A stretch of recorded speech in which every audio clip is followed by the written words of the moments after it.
अच्छा, तो आज हम पढ़ेंगे मेटाबॉलिज्म। ठीक है, इसमें हम पढ़ेंगे कि what are the various types of metabolism. ठीक है, वेरियस क्या, दो ही टाइप्स है इसकी, एनाबॉलिज्म और कैटाबॉलिज्म। इसके बाद हम थोड़ा सा डिस्कस करेंगे कि हमारे पास जो ऑर्गेनिक कंपाउंड्स होते हैं उनसे एनर्जी कैसे डिराइव होती है, कैसे अखज़ होती है, कैसे हासिल होती है। उसके बाद जो कुछ बेसिक टर्मिनोलॉजीज यूज़ होती है मेटाबॉलिज्म ऑफ ऑर्गेनिक कंपाउंड से रिलेटेड, जिसमें ग्लूकोनियोजेनेसिस है, ग्लाइकोजेनेसिस है, ग्लाइकोजिनोलाइसिस है, ट्रांसअमाइनेशन, डीअमाइनेशन और कीटोसिस।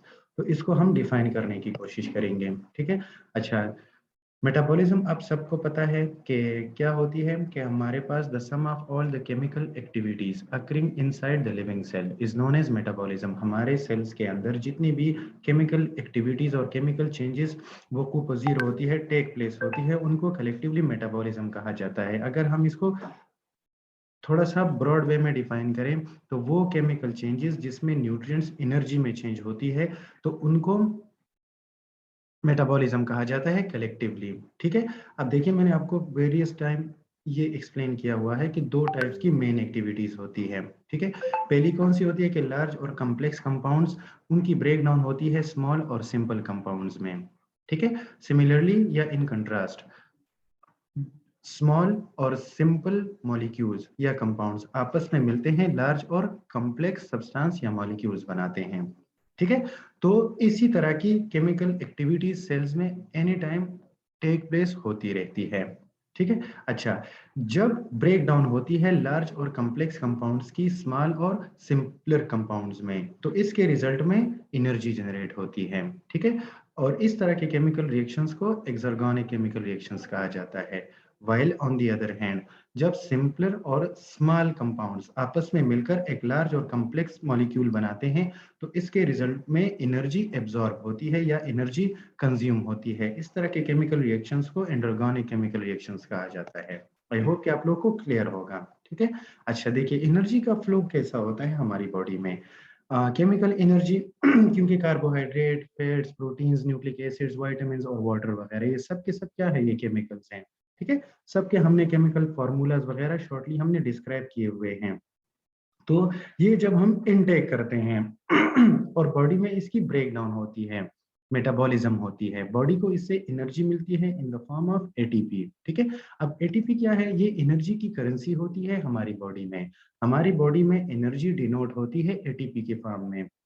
सिंपल जैसे कि हमारे पाकिस्तान में, ठीक है, किसी भी इंसान का अगर हम स्टैंडर्ड ऑफ लिविंग देखना चाहें, ठीक है, या उनको हम कैटेगराइज करें, ठीक है, कैटेगराइज करें कि ये क्या है, पुअर है, ठीक है, या एवरेज है, या अगर इनकी सोशल क्लास अगर हम करें, ठीक है, तो मिडिल क्लास है या पुअर क्लास है, या ये रिच पीपल है, तो हम पैसों से करते हैं ना। तो सिमिलरली यही ATP as a energy currency use होती है हमारी बॉडी में। हमारे सेल्स कितनी एनर्जी कंज्यूम करते हैं, ठीक है, तो ये हम एटीपी में लेते हैं कि कितने मॉलिक्यूल्स ऑफ एटीपी ये कंज्यूम करती है, या इस केमिकल रिएक्शंस में कितने मॉलिक्यूल्स ऑफ एटीपी जनरेट होते हैं।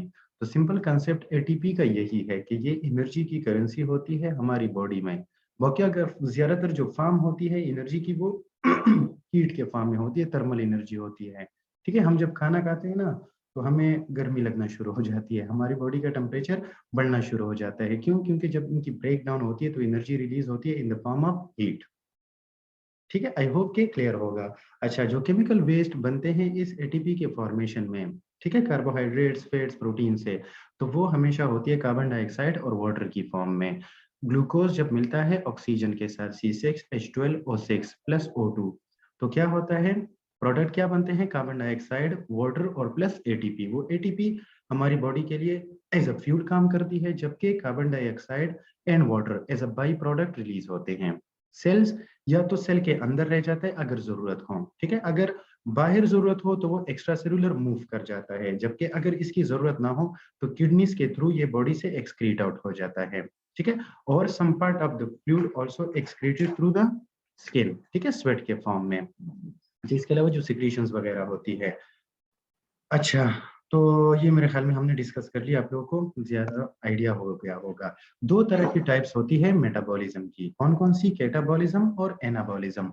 रट्टा लगाने के लिए, जैसे कि मैंने रट्टा लगाया है बचपन से, ठीक है। तो कैटाबॉलिज्म को आप याद कर सकते हैं कट से, कैटाबॉलिज्म कट। अब किस चीज का कट? जब बड़े मॉलिक्यूल्स के लिए हम टर्म्स यूज करते हैं लार्ज एंड कॉम्प्लेक्स मॉलिक्यूल्स, ठीक है।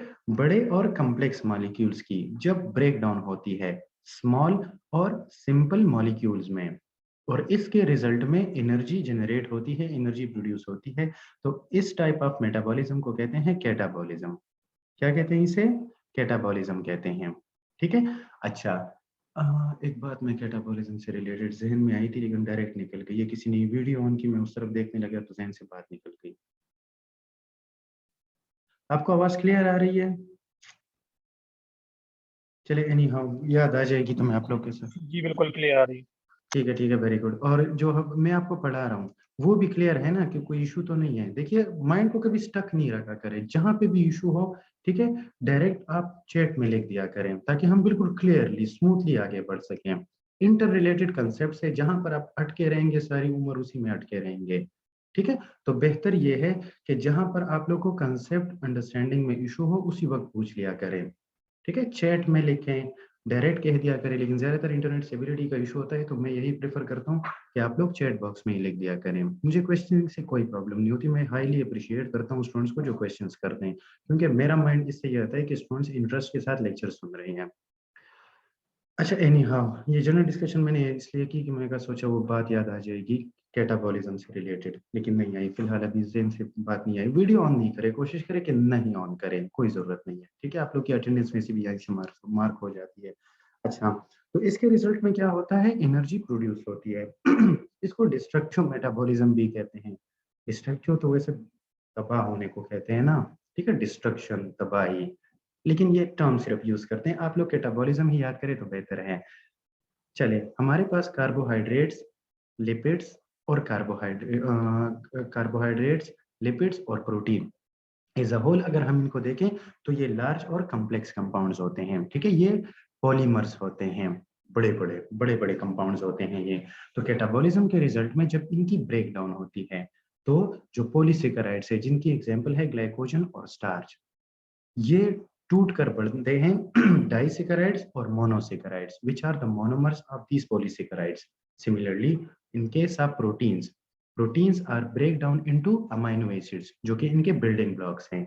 Similarly in the case of lipids, lipids are broken down into the glycerol and fatty acids, ठीक है। तो ये एग्जांपल है कैटाबॉलिज्म की। अच्छा, अब एनाबॉलिज्म किसे कहते हैं? जब एक तरफ कटिंग हो गई, बड़े बड़े मॉलिक्यूल टूटकर छोटे छोटे मॉलिक्यूल में डिवाइड हो गए और साथ में एनर्जी प्रोड्यूस हो गई, एनर्जी बन गई, तो एनाबॉलिज्म इसके उलट होगा, ठीक है। तो एनाबॉलिज्म कंस्ट्रक्टिव, जब दूसरा कंस्ट्रक्टिव है कैटाबॉलिज्म, तो जाहिर सी बात है वो डिस्ट्रक्टिव है, तो ये कंस्ट्रक्टिव होगा, ये तामीरी होगा, तामीरी मेटाबॉलिज्म होगा, ठीक है। अच्छा, बिल्कुल उलट डेफिनेशन है हमारे पास वो टाइप ऑफ मेटाबॉलिज्म जिसमें स्मॉल और सिंपलर कंपाउंड्स आपस में मिलकर एक लार्ज और कॉम्प्लेक्स मॉलिक्यूल बनाते हैं, लेकिन एनर्जी को कंज्यूम करके, क्योंकि इस तरह के केमिकल रिएक्शंस को इनिशिएट करने के लिए और मेंटेन रखने के लिए, कंप्लीट करने के लिए एनर्जी की जरूरत होती है, और ये वही एनर्जी कंज्यूम होती है जो कैटाबॉलिज्म के रिजल्ट में प्रोड्यूस हुई है, ठीक है। तो एनर्जी का फ्लो इसी तरह रहता है हमारी बॉडी में, हर वक्त लाखों करोड़ों केमिकल रिएक्शंस होते रहते हैं। कैटाबॉलिज्म के रिजल्ट में एनर्जी प्रोड्यूस होती रहती है, एनाबॉलिज्म के रिजल्ट में एनर्जी कंज्यूम होती रहती है। इसके अलावा जो एक्टिव ट्रांसपोर्ट होती है अक्रॉस द सेल मेम्ब्रेन, कुछ आयंस मॉलिक्यूल्स वगैरह ऐसे होते हैं जिनको एनर्जी की जरूरत होती है सेल के अंदर जाने के लिए, ठीक है, सेल मेम्ब्रेन के थ्रू। या सिमिलरली कुछ मॉलिक्यूल्स आयंस, केटायंस, एनायंस वगैरह ऐसे होते हैं जो कि फ्री में नहीं आते बाहर, उनके लिए एनर्जी पुश की जरूरत होती है, वो एनर्जी यही एटीपी की एटीपी में होती है या एटीपी की हालत में होती है, और यही कैटाबॉलिज्म के रिजल्ट में प्रोड्यूस होती है।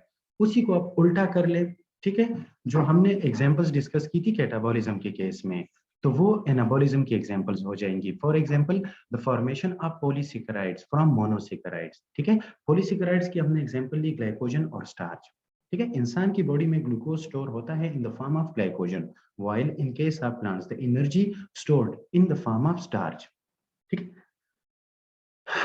वीडियो ऑन नहीं करे, कोशिश करे वीडियो ऑन नहीं करे, सिग्नल स्टेबिलिटी का इशू नहीं होता, लेकिन मेरा ध्यान फिर राइट साइड पे चला जाता है। ठीक है, और आपको पता है ना रटी रटाई बातें हैं, तो जब फ्लो टूटेगा तो फिर चार्ट लेना पड़ेगा।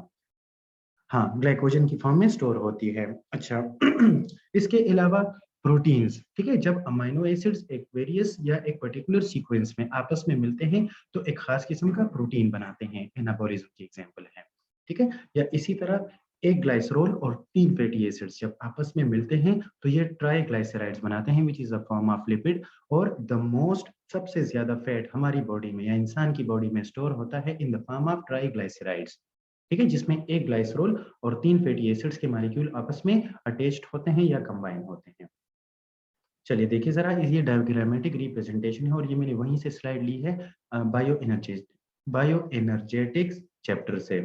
कैटाबॉलिज्म कट, ठीक है, लार्ज बड़ा मॉलिक्यूल, इसकी ब्रेक डाउन होगी स्मॉल और सिंपलर मॉलिक्यूल्स में। As a result energy will be produced. ठीक है, एनर्जी देखिए यहाँ पे आ गई। एनाबॉलिज्म में क्या होता है कि यही स्मॉल मॉलिक्यूल्स जब इनकी एक्सेस हो हमारी बॉडी में, हमारी बॉडी को सेल्स को उस वक्त इसकी जरूरत ना हो, तो ये आपस में मिलकर ये स्मॉल मॉलिक्यूल्स एक लार्ज एंड कम्प्लेक्स मॉलिक्यूल बनाएंगे। ठीक है, लेकिन इसको इनिशिएट, मेंटेन और कंप्लीट करने के लिए एनर्जी की जरूरत होती है, और यही एनर्जी जो कैटाबॉलिज्म के रिजल्ट में प्रोड्यूस हुई है वो यहाँ पर यूटिलाइज होगी। आई होप के कंसेप्ट आप लोग का क्लियर होगा। इजी है, बिल्कुल इजी है। यहाँ तक क्लियर है सबको? कोई इशू तो नहीं है? जी जी, बताएं बताएं, शाबाश। किसी किस्म का कोई इशू हो, जहन में कोई कंफ्यूजन हो तो आप बिल्कुल पूछ सकते हैं। और देखिए बहुत आसान कंसेप्ट है और हम बहुत दफा पढ़ चुके हैं, सुन चुके हैं इसके बारे में, लेकिन फिर भी अगर जहन में किसी किस्म का कोई क्वेश्चन हो तो आप लोग बिला झिझक पूछ सकते हैं। जी क्लियर, वेरी गुड। चलिए, अच्छा, ऑर्गेनिक कंपाउंड्स कौन कौन से होते हैं जिनसे हमारी सेल्स या इंसान की बॉडी एनर्जी को डिराइव करते हैं, अखज करते हैं, लेते हैं? तो कौन कौन से कंपाउंड्स होते हैं? वो ज्यादातर कार्बोहाइड्रेट्स, फैट्स और प्रोटीन्स। इसके अलावा न्यूक्लिक एसिड्स होते हैं, विटामिन्स होते हैं और वाटर होता है। वाटर से खैर एनर्जी तो नहीं मिलती, लेकिन एक मीडियम ये प्रोवाइड करता है जो सारे के सारे केमिकल रिएक्शंस होते हैं। ठीक है, क्योंकि the protoplasm of the cell contain 70%, या the cell, the human cell contains 70% of the water। ठीक है, 70% हमारा सेल पानी पे मुश्तमिल होता है। दुनिया में कितने परसेंट पानी है? जनरल नॉलेज का पूछ रहा हूँ। किसी को पता है? पता क्या, किसी को आइडिया है? हमारी जमीन में कितने परसेंट पानी है? क्या हो गया? चले रहे नहीं दे, मुझे भी याद नहीं है। मेरे ख्याल में 71, 72, 73, मेरे ख्याल में 71, 29 है, या वो 73, 27 है, कुछ इस तरह से है। एनी हाउ, तकरीबन सेम सेम परसेंटेज इंसान के सेल में होती है। चलो ना, कितना है? 70%। 70%, बिल्कुल। तो 70% जमीन में, ठीक है, पानी पे मुश्तमिल है। बड़े बड़े ओशंस है ना, अटलांटिक ओशन है, इसके अलावा पैसिफिक ओशन है, और आर्कटिक 2 ओशन है, तो सारे के सारे ओशंस तो हैं। 71%, जी बिल्कुल बिल्कुल इतना ही है, मेरे ख्याल में 71 था। 71, 29, तकरीबन इतनी ही परसेंटेज होती है सेल में वाटर की। ठीक है, अच्छा, जो प्राइमरी सोर्स है एनर्जी के लिए वो कार्बोहाइड्रेट्स होता है। ठीक है, कार्बोहाइड्रेट इसलिए है क्योंकि जब कॉम्प्लेक्स कार्बोहाइड्रेट की ब्रेक डाउन होती है तो जो एंड प्रोडक्ट मिलता है वो ग्लूकोज की फॉर्म में मिलता है, और glucose is the primary source of energy in the human body. ठीक है, कुछ सेल्स के मैं आप लोग को नाम बता रहा हूँ, जहन नशीन कर ले तो बहुत अच्छी बात होगी, आगे काम आएगा, कहीं ना कहीं काम आ जाएगा। ब्रेन, आरबीसीज और आईज के कुछ सेल्स जिसमें लेंस भी शामिल है, जो कि जिसकी कॉम्बिनेशन की वजह से हम नजदीक और दूर देख पाते हैं। इन 3 सेल्स में या इन 3 टाइप्स ऑफ सेल्स में माइटोकॉन्ड्रिया नहीं होता। ठीक है, जब माइटोकॉन्ड्रिया नहीं होता तो कार्बोहाइड्रेट्स के अलावा जो अदर सोर्सेज हैं, नॉन कार्बोहाइड्रेट सोर्सेज हैं, उनसे हमें एनर्जी या वो ग्लूकोज में कन्वर्ट नहीं होते। तो जब उनसे हमें एनर्जी नहीं मिलती, वो ग्लूकोज में कन्वर्ट नहीं होते, तो इसका मतलब ये है कि उनकी नरिशमेंट, सर्वाइवल के लिए ग्लूकोज की जरूरत होती है। ब्रेन सेल्स, न्यूरॉन्स, ठीक है, आरबीसीज, एरिथ्रोसाइट्स या रेड ब्लड सेल्स और आइस के कुछ सेल्स। आपने देखा होगा हाइपोग्लाइसीमिया में होता क्या है, सबसे पहले इंसान को ड्राउजीनेस फील होता है, ठीक है, ठंडे ठंडे पसीने आने शुरू हो जाते हैं और इसके साथ डिप्लोपिया होना शुरू हो जाता है, डबल डबल नजर आता है ना। तो ये 3 मेजर इफेक्ट्स होते हैं। या आप लोगों ने अगर ईआर या ट्रॉमा वगैरह में ड्यूटी की होगी, तो अगर ठीक ठाक पेशेंट हो और सडनली उसका एलओसी कम हो, ठीक है, या जीसीएस कम होना शुरू हो जाए, बाकी कोई किसी किस्म की कोई मॉर्बिड ना हो, कोई इंटरनल उसमें कोई हादसे वगैरह की, क्या कहते हैं, हादसे वगैरह की अलामत ना हो, तो हम सबसे पहले क्या करते हैं, उसका शुगर चेक करते हैं कि कहीं शुगर कम होने की वजह से ये बेहोश तो नहीं हुआ, और एक बस एक मीठी सी चीज या लड्डू वगैरह उनके मुंह में फेंकते हैं तो डायरेक्ट से आंखें खोलना शुरू कर देता है। क्यों? क्योंकि इंसान के ब्लड को, इंसान के ब्रेन को ग्लूकोज मिलना शुरू हो जाता है। 1 ग्राम कार्बोहाइड्रेट की जब कंप्लीट मेटाबॉलिज्म होती है तो ये 4 kilo calorie of energy yield करता है, ठीक है, प्रोड्यूस करता है। अच्छा, कार्बोहाइड्रेट हमारी बॉडी में सबसे जो हमारी बॉडी में न्यूट्रिएंट्स के लिहाज से सबसे ज्यादा कार्बोहाइड्रेट स्टोर होता है इन द फॉर्म ऑफ ग्लाइकोजन। हमारा जो नेक्स्ट चैप्टर होगा इंशाल्लाह अजीज, अभी तो खैर मैंने प्रिपेयर नहीं किया, नहीं, या किया है मैंने, भूल गया हूँ मैं कि किया है या नहीं किया, लेकिन उसमें कार्बोहाइड्रेट्स की हम मेटाबॉलिज्म पढ़ेंगे 3 प्रोसेसेस से, ग्लाइकोजेनेसिस, ग्लाइकोजन कैसे बनता है, ग्लाइकोजेनोलाइसिस फिर वो टूटता कैसे है, और ग्लूकोनियोजेनेसिस के न्यू सोर्सेज से ग्लूकोज की फॉर्मेशन कैसी होती है, ठीक है। तो इंसान की बॉडी में ग्लूकोज स्टोर रहता है इन द फॉर्म ऑफ ग्लाइकोजन, और जब सेल को जरूरत हो तो यही ग्लाइकोजन टूटकर ग्लूकोज की शक्ल में ब्लड में आ जाता है, और जिस जिस सेल को जरूरत हो तो वो उसे मेटाबोलाइज करके एनर्जी ले लेता है, ठीक है। चले, ग्लूकोज की जो कैटाबॉलिक पाथवे होती है जिसके मदद से इसकी ब्रेक डाउन होती है और एनर्जी प्रोड्यूस होती है, आप लोग को अगर याद हो बायो एनर्जेटिक्स में हमने पढ़ा था, उसे कहते हैं ऑक्सीडेटिव फास्फोराइलेशन, ठीक है। ऑक्सीडेटिव मींस, क्योंकि जब हम रिस्पिरेशन की डेफिनेशन पढ़ते हैं तो उसमें यही है ना, ग्लूकोज प्लस ऑक्सीजन, तो ऑक्सीजन की इन्वॉल्वमेंट होती है उसमें, तो इसको कहते हैं ऑक्सीडेटिव। फास्फोराइलेशन वो पूरा का पूरा पाथवे है जिससे ग्लूकोज गुजर कर सबसे लास्ट में अपने प्रोडक्ट्स में चेंज होता है। प्रोडक्ट्स कौन कौन से होते हैं? कार्बन डाइऑक्साइड, वाटर और प्लस एनर्जी, ठीक है। 3 फेसेस पे मुश्तमिल होता है ऑक्सीडेटिव फास्फोराइलेशन। सबसे पहले ग्लाइकोलिसिस, जिसमें ग्लूकोज स्प्लिट होता है 3 कार्बन कंपाउंड्स में, जिसे पायरुवेट कहा जाता है।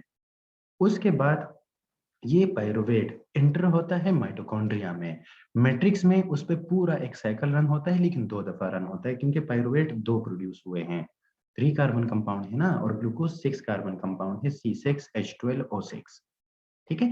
तो ये ग्लूकोज टूटता है 2 पायरुवेट में, तो क्रेब्स साइकिल 2 दफा रन होता है इन केस ऑफ 1 ग्लूकोज मॉलिक्यूल। तो इसके रिजल्ट में रिड्यूसिंग इक्विवेलेंट्स कहते हैं उन्हें, NADH और FeDH2, इनका 2 तरह के काम होते हैं, ठीक है। सबसे पहले तो ये इलेक्ट्रॉन गेन करते हैं, ठीक है, और नेक्स्ट क्या करते हैं, ये हाइड्रोजन को लॉस करते हैं और इंटरमेम्ब्रेनस स्पेस में लेकर जाते हैं, ठीक है, ताकि जो एटीपी सिंथेज है, और मैंने आप लोगों को इलेक्ट्रॉन ट्रांसपोर्ट चेन में इस बात का तफसीली जिक्र किया था कि एटीपी सिंथेज क्या करता है कि एक टरबाइन की तरह घूमता है, ठीक है। जब 10 मॉलिक्यूल्स ऑफ हाइड्रोजन आयन उनसे होकर गुजरते हैं तो 2.5 4 कह देते हैं, जब 4 हाइड्रोजन उस एटीपी सिंथेज से होकर गुजरते हैं तो एक एडीपी का मॉलिक्यूल कन्वर्ट होता है एक एटीपी में, और इसी तरह से 4 हाइड्रोजन मिलकर एक एटीपी मॉलिक्यूल बनाते हैं। जी सर। तो ये ऑक्सीडेटिव फास्फोराइलेशन के स्टेजेस या फेजेस होते हैं, ठीक है, ग्लाइकोलिसिस, क्रेब्स साइकिल और फिर electron transport chain. I hope कि ये आप लोगों को क्लियर है, इसमें कोई इशू नहीं है, या कोई इशू है इसमें बता दूं, ये क्या है? किसी को पता है? देखिए, ये glycolysis, glyco means glucose, lysis mean break down, the metabolic pathway or the catabolic pathway in which one glucose molecule splits into 2 molecules of pyruvate is known as glycolysis and energy is produced। 2 phase में होता है ना glycolysis, phase 1, phase 2। Phase 1 में energy consume होती है, 2 ATP molecule consume होते हैं, खर्च होते हैं। फेज 2 में 4 मॉलिक्यूल्स ऑफ एटीपी प्रोड्यूस होते हैं, तो एंड रिजल्ट हमारे 2 एटीपी हमारे पास इन हैंड रह जाते हैं। इसके रिजल्ट में पायरुवेट माइटोकॉन्ड्रिया के अंदर जाता है, ठीक है। जब ये ऑक्सीडाइज होता है तो ये एसिटाइल एसिटाइल बन जाते हैं, और उसके साथ जब को एंजाइम या को एंजाइम ए, ठीक है, वो मिलता है तो ये एसिटाइल को ए कहलाता है। वो फिर आगे जाकर क्रेब्स साइकिल में इंटर हो जाता है, ठीक है। और डिफरेंट या वेरियस इंटरमीडिएट से हो होकर जो रिड्यूसिंग इक्विवेलेंट्स होते हैं NADH और FeDH2 वो प्रोड्यूस होते रहते हैं, ठीक है। ये देखिए NADH and electrons and hydrogen ions carried विया NADH एंड FeDH2, ठीक है, रिड्यूसिंग इक्विवेलेंट्स। इसके रिजल्ट में जो रिड्यूसिंग इक्विवेलेंट्स बनते हैं, ठीक है, तो क्या होता है कि ये कैरी करते हैं इलेक्ट्रॉन को और हाइड्रोजन आयन को इलेक्ट्रॉन ट्रांसपोर्ट चेन में। देखिए 2 ATP इसमें एंड रिजल्ट में आ गए, जबकि इसके साथ साथ ATP के 2 मॉलिक्यूल्स प्रोड्यूस होते हैं, लेकिन वो ATP में नहीं होते हैं, वो GTP के फॉर्म में होते हैं। सेम बात है ना, एडेनोसिन ट्राइफॉस्फेट है तो फिर गुआनिन ट्राइफॉस्फेट हो गया, सबके सब नाइट्रोजनियस बेसिस ही तो हैं। आई होप कि आप लोगों को मैं जो कह रहा हूँ आप लोग को समझ आ रहा है। आई होप मैं बहुत ज्यादा ऑप्टिमिस्टिक हूँ इस बारे में।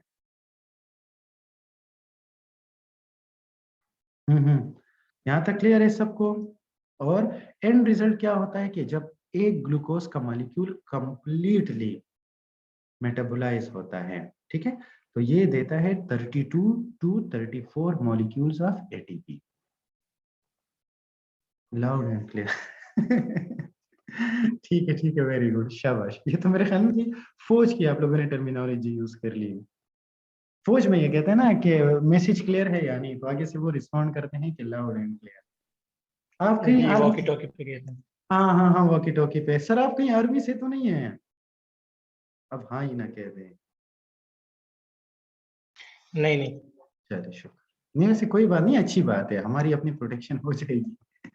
एनी हाउ जोक्स अपार्ट वाली बात है। और तो कोई जोक्स है नहीं, तो बस इसी से हम क्या करते हैं। अब बायोकेमिस्ट्री में बंदा क्या जोक सुनाएगा, तो हम खुद ही बस इधर उधर से कुछ मिल मिलाकर कोई ना कोई जोक फेंक देते हैं। बाकी आप लोग तो कुछ कहते नहीं है, जब कहते हैं तो सिग्नल का इशू होता है। कोई बात नहीं, कोई बात नहीं। ऑनलाइन एजुकेशन में ये सारे चैलेंजेस है, लेकिन हमने चैलेंजेस को अपॉर्चुनिटीज में कन्वर्ट करना है, ठीक है, और आगे बढ़ना है। अच्छा देखिए, इनको कहते हैं intermediates of Krebs cycle. Krebs cycle, try carboxylic acid cycle, TCA cycle, और सिट्रिक एसिड साइकिल, ये तीनों एक नाम है। एग्जाम में क्रेब्स साइकिल आ जाए, ट्राई कार्बोक्सिलिक एसिड साइकिल आ जाए, या सिट्रिक एसिड साइकिल आ जाए, आप लोगों ने परेशान बिल्कुल भी नहीं होना। ये इसी साइकिल के 3 नाम हैं, ठीक है। एक नाम पे इनका इक्तिफा नहीं हुआ, या जो प्रोसेस इन्होंने इतने मेहनत से डेवलप किया था, तो इन्होंने कहा कि भाई इनको एक नाम देना ज्यादती होगी। तो बस दफा वो अम्मी अपने बच्चों को बहुत सारे नामों से बुलाती है ना, रीजन उसका ये होता है, तारिक जमील साहब का रेफरेंस है कि जितनी मोहब्बत उस ममता को होती है, ठीक है, वो एक नाम में समाया नहीं जाता। तो उसके लिए 3 4 5 6 7 8 जितने नाम है वो कहती है, ठीक है। तो इसी तरह इन्होंने जितनी मेहनत की थी, जिन्होंने, मेरे ख्याल में मेलविन केल्विन ने इसको इन्वेंट किया था, स्क्रैप साइकिल को, मेरे ख्याल में कंफर्म नहीं है मुझे। आप लोग मैसेज कर रहे हैं, अगर आप लोग कर रहे हैं तो काइंडली ना किया करें, ठीक है, लेक्चर के दौरान। तो इनने जो मेहनत की थी वो एक नाम में समाई नहीं जा रही थी, तो इन्होंने इसको 3 नाम दे दिए। वो 3 नाम कौन कौन से हैं? Krebs cycle, try carboxylic acid cycle या TCA साइकिल, और सिट्रिक एसिड साइकिल। तो आप लोगों ने परेशान बिल्कुल भी नहीं होना। इसके अंदर जो मॉलिक्यूल्स ऑक्सीडाइज और रिड्यूस होते हैं, रिजल्ट में NADH और जो FeDH2 बनता है, ठीक है। मैं कर्सर को देखिए लेके आ रहा हूँ। Citrate, isocitrate, alpha keto glutarate, succinyl CoA, succinate, fumarate, malate, oxaloacetate, ये जब एसिटाइल को एक साथ मिलता है तो सिट्रेट बनाते हैं। ये साइकिल चलता रहता है। इनको कहते हैं इंटरमीडिएट्स ऑफ क्रेब्स साइकिल। तो जहां पर इंटरमीडिएट्स का जिक्र आ जाए तो आप लोगों ने परेशान नहीं होना, मतलब यही होगा। इसमें आप इसका नाम याद रखें, अल्फा कीटो ग्लूटरेट का। अल्फा कीटो ग्लूटरेट, इसका आप नाम याद रखें। क्या नाम आप लोग याद रखेंगे? Alpha keto glutarate. कुछ टर्मिनोलॉजीज पे आ जाते हैं जो कि ग्लूकोज से रिलेटेड यूज होती है, ठीक है। उसमें सबसे पहला है ग्लाइकोजेनेसिस। देखिए, ग्लाइकोमीन ग्लाइकोजन, ठीक है, ग्लाइकोजन, ग्लाइको यहाँ पर मतलब है ग्लाइकोजन। जेनेसिस मेडिकल टर्मिनोलॉजी में जब भी आ जाए इसका मतलब होता है प्रोडक्शन, सिंथेसिस, ठीक है। तो नाम से पता चल रहा है कि ये ग्लाइकोजन बनने की बात हो रही है, ग्लाइकोजन की सिंथेसिस की बात हो रही है। तो वो एनाबॉलिक पाथवे, ठीक है, एनाबॉलिक है ना, क्योंकि नई चीज बन रही है, बड़ा मॉलिक्यूल बन रहा है, तो वो एनाबॉलिक पाथवे जिसमें ग्लूकोज के मॉलिक्यूल्स आपस में मिलकर ग्लाइकोजन बनाते हैं, तो इस एनाबॉलिक पाथवे को या इस प्रोसेस को कहते हैं ग्लाइकोजेनेसिस। ठीक है, the formation of glycogen from the glucose is known as glycogenesis. दो जगहों पे ये होता है, लिवर में और मसल्स में। लिवर में जो ग्लाइकोजन स्टोर होता है, वो जब उसकी ब्रेक डाउन होती है तो वो ग्लूकोज पूरी बॉडी के लिए यूजेबल होता है, वो पूरी बॉडी के लिए, बॉडी में जितने सेल्स हैं, ठीक है, उनके लिए ग्लूकोज ये तैयार करता है या उनके लिए स्टोर करता है ग्लाइकोजन की फॉर्म में। इंसान की बॉडी में सबसे सेल्फिश खुदगर सेल्स होते हैं मस्कुलर सेल्स, ठीक है, जो मसल्स होते हैं ना, फिलामेंट्स, माइक्रोफिलामेंट्स, ये सबसे खुदगर सेल्स होते हैं। खुदगर इस इन सेंस के सबसे पहले अपने बारे में सोचते हैं, सबसे पहले अपने बारे में। मसल सेल्स में जो ग्लाइकोजन स्टोर होता है वो सिर्फ और सिर्फ अपने सेल्स के लिए होता है, ठीक है। अच्छा, ग्लाइकोजन, ये जर्नल में आपको बात बता रहा हूँ, जनरल नॉलेज की। क्या बात बता, हाँ, ग्लाइकोजन जब बहुत देर के लिए स्टोर हो जाए, वो यूटिलाइज ना हो, वो ग्लूकोज में कन्वर्ट ना हो, तो ये फिर कन्वर्ट होता है लिपिड्स में, फैट्स में, और हम बैठे बैठे बैठे बैठे बैठे बैठे मोटे होना शुरू हो जाते हैं, ठीक है। अब जिन लोगों को, चाहे जो वेट कॉन्शियस होते हैं या फिगर कॉन्शियस होते हैं, ठीक है, तो अगर वो कहें कि मेरी बॉडी अच्छे से बिल्ड हो जाए और वो सोच रहे हैं कि सिर्फ स्टारवेशन से या डाइटिंग से मैं अपना जो मसल मास है या अपनी बॉडी है उसको सही कर लूंगा, ये इनकी सोच मजे वाली नहीं है बायोकेमिस्ट्री के लिहाज से, ठीक है। अगर उनको अपनी बॉडी सेट करनी है तो उनको एक्सरसाइज करनी पड़ेगी। क्यों? क्योंकि स्टारवेशन से जो लीवर के ऊपर फैट्स मौजूद हैं वो डिसॉल्व होंगे, ठीक है, जबकि मसल्स में तो होंगे ही नहीं। क्यों? मसल्स तब होंगे जब वो यूज होंगे, उनको एनर्जी की जरूरत होगी और वो एक्सरसाइज की फॉर्म में होगी। आई होप कि जो बात मैं समझाना चाहता था वो वो वोकेबलरी की वजह से मैं बात बात जिस तरह से डिलीवर करना चाहता हूँ उस तरह से डिलीवर नहीं कर पाता। अच्छा, नेक्स्ट जो प्रोसेस है ग्लूकोजेनेसिस, इसके बाद डिस्कस करेंगे ग्लाइकोजेनोलाइसिस। देखो, ग्लाइकोजन, ठीक है, लाइसिस मीन ब्रेक डाउन, जो स्टोर्ड, जो ग्लाइकोजन स्टोर हुआ है, ठीक है, मसल्स पे और लिवर पे। तो जब बॉडी को ग्लूकोज की जरूरत पड़ेगी तो यही ग्लाइकोजन टूटकर ग्लूकोज में कन्वर्ट होगा, ठीक है, और जहां जहां इसकी जरूरत होगी पर ये मेटाबोलाइज होगा। इस प्रोसेस को कहते हैं ग्लाइकोजेनोलाइसिस, ठीक है। The break down of glycogen into glucose is known as glycogenolysis, ठीक है। आसानी से डिकोड किए जा सकते हैं ना, अल्फाज में ही मतलब पोशीदा है, बस सिर्फ थोड़ा सा गौर करना चाहिए।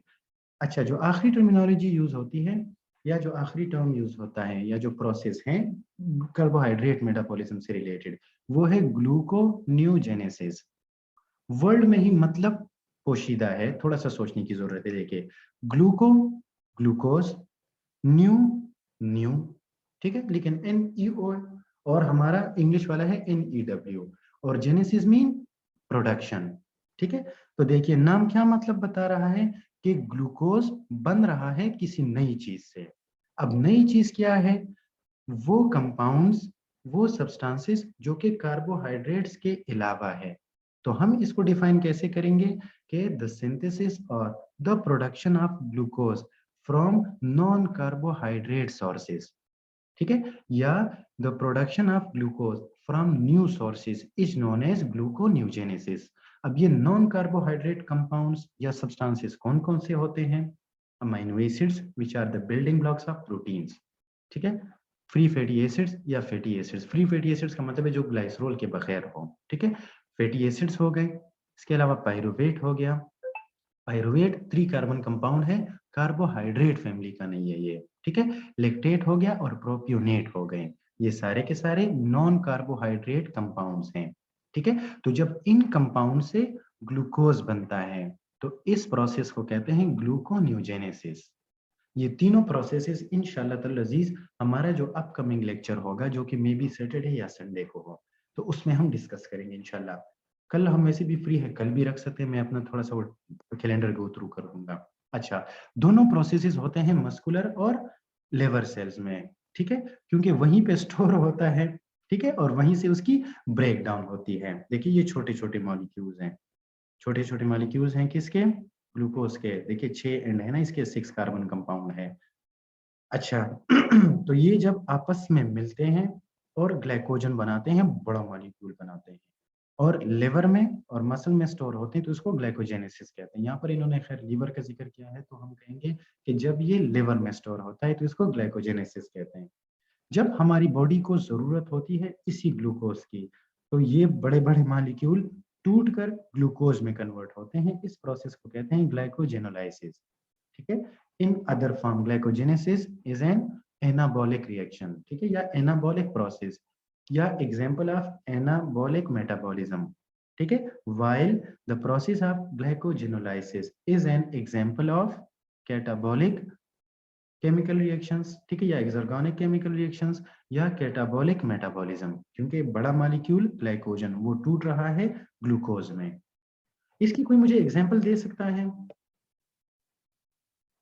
ग्लाइकोजेनेसिस की और ग्लाइकोजेनोलाइसिस की, कि किस वक्त ग्लाइकोजेनेसिस होता है हमारी बॉडी में और किस वक्त ग्लाइकोजेनोलाइसिस होती है, किस वक्त हमारी बॉडी में ग्लूकोज कन्वर्ट होता है या ग्लूकोज स्टोर होने लगता है ग्लाइकोजन की फॉर्म में हमारी बॉडी में, और किस वक्त यही स्टोर्ड ग्लाइकोजन की ब्रेक डाउन होती है इन द फॉर्म ऑफ ग्लूकोज, किस वक्त, आम 24 घंटे की मैं बात कर रहा हूं।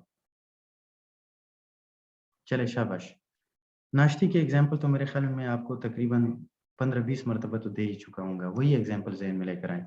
जी, कोई पार्टिसिपेट करना चाहेगा वॉलंटियरली? मुझे फिर जी जी जी जी, किसी के जहन किसी जहन में एग्जाम्पल है, किसी के जहन में? देखिए, जी जी जी जी जी जी, चलिए शाबाश, ट्राई करें शाबाश। क्या हो गया? देखिए जब हम खाना खाते हैं, नाश्ता करते हैं, ठीक है, तो थोड़ी देर बाद हमें ऐसे फील होता है कि हम पुर हो गए, ठीक है, हमारी भूख खत्म हो गई। उसके बाद जब हम खाते हैं, ठीक है, तो ये एक्स्ट्रा होता है हमेशा, ठीक है।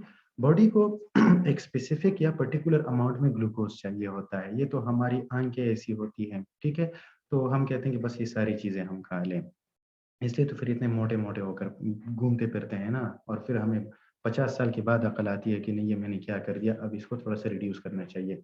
वेरी सॉरी टू सी, मैं अपनी एग्जांपल ले रहा हूँ। अच्छा देखिए, तो जब हम खाना खाते हैं और हम पुर हो जाते हैं, तो जितनी एनर्जी की जरूरत होती है हर सेल को, ग्लूकोज उसके अंदर चला जाता है, सेल्स के अंदर इंसुलिन निकलता है, वो जो जी रिसेप्टर होते हैं, ठीक है। जी किसी ने हैंड रेस किया है, और नाम तो है नहीं, गैलेक्सी C7 है। जी गैलेक्सी C7 साहब कुछ पूछना चाहते हैं या ऐड करना चाहते हैं, या वैसी गलती से हैंड रेज हो गया? सबसे पहले तो इसको मैं नीचे कर लेता हूँ, चलिए नीचे हो गया, थक जाएगा।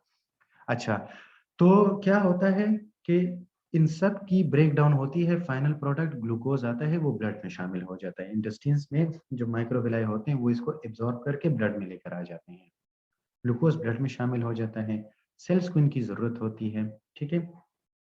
तो इंसुलिन निकलता है पेनक्रियास से, वो सेल के रिसेप्टर पे बैठ जाता है, सेल अपना दरवाजा खोल देता है ग्लूकोज के लिए, ठीक है। ग्लूकोज पे 3 प्रोसेसेस रन होते हैं या 3 साइकिल्स रन होते हैं, ग्लाइकोलिसिस, क्रेब्स साइकिल और इलेक्ट्रॉन ट्रांसपोर्ट चेन, उन केस में या उन सेल्स में जिनके अंदर माइटोकॉन्ड्रिया मौजूद हो।